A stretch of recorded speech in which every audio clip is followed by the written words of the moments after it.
Welcome back, everybody. Time for another delicious stuffing recipe, and I'm very excited about this one because one, it's a little unusual, and two, you can serve it more than just at Thanksgiving. Janet Eggers is here from Suring to make her cranberry rice stuffing. Good morning, Janice. Good morning. Thanks for having me. Thanks for making the drive. We appreciate it. Thank you. So you love to cook, I understand? Yes, I do. And this is a stuffing that you've made many, many, many times. Many times. And I love that because I love stuffing. I think that we tend to do the same side dishes over and over again. A lot of potatoes in my house. We are potato people. We love it. But, you know, it's fun to try to change things up and do something different. So, all right, walk me through this recipe here.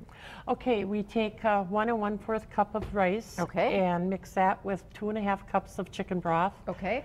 And that's hanging out over here, doing its thing? Right. And we start to boil it, and then you turn it down to simmer until it's finished. Okay, and we're just about there, so just gonna, until that chicken stock evaporates. Right. Chicken stock is gonna give it some more flavor, obviously. Exactly. So instead of water. So we'll let that hang out. Now, a lot of times you'll use fresh cranberries, but you know, sometimes they're not in season. So you also use dried cranberries in this recipe? Yes, you can. And we're gonna bring them back to life, and this is a good tip, with just orange juice? Orange juice, 4 tablespoons of orange juice. Okay.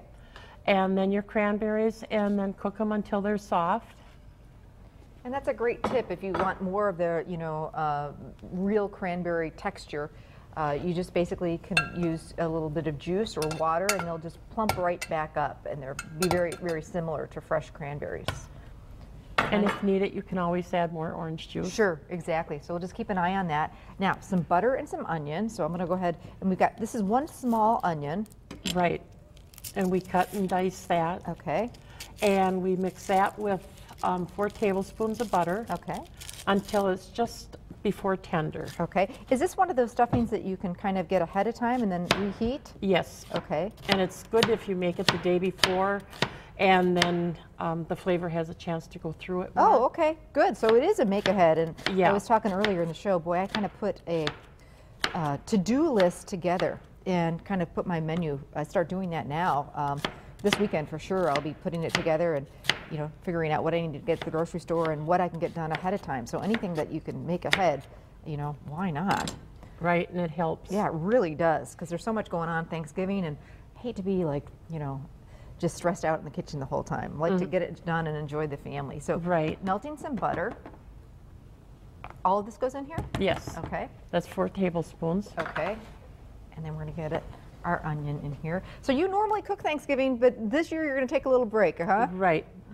Good for you. As the kids are getting older and have their own families, it's time they have us over. I agree. I can't wait for that one day. And hopefully you've trained them well and taught them all your good recipes. Hopefully, and yeah. They don't burn the turkey. I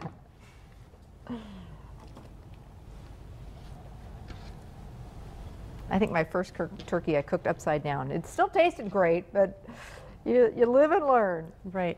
Now, do you cook your turkey with the breast side down? I don't. Do you? Is that the way you do yours? Well, the first. Because the juice runs to the breast then. Really? Well, I'll have to give that a try. Like I said, the first turkey I did that way by accident.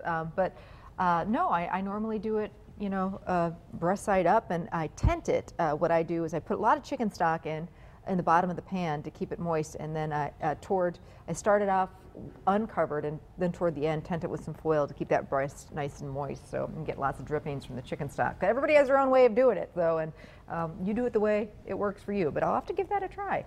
So we just want the onions to get a little bit soft, so maybe at home a few minutes? A few minutes. Okay. I think our rice is about done, and I can tell that our cranberries are plumping right up. Okay, so into a big bowl. Right, just dump it in, and then we add a little bit of thyme and a little bit of nutmeg. I use about 1/8 of a teaspoon of each. You can add more to your own taste buds, and a little bit of salt and pepper. Okay, I'm gonna get some salt and pepper here. Thyme, nutmeg, and some salt and pepper.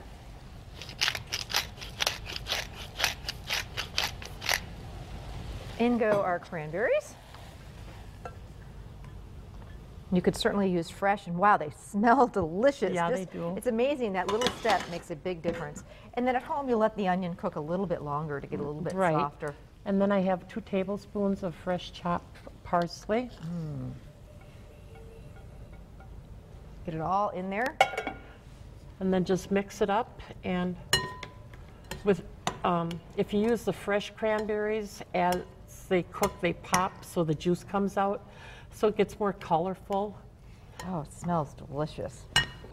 And then just pop it in your pan and bake it in the oven until it's heated completely through. And by making it the day before, it's in the refrigerator, so it has to get warmed. Sure.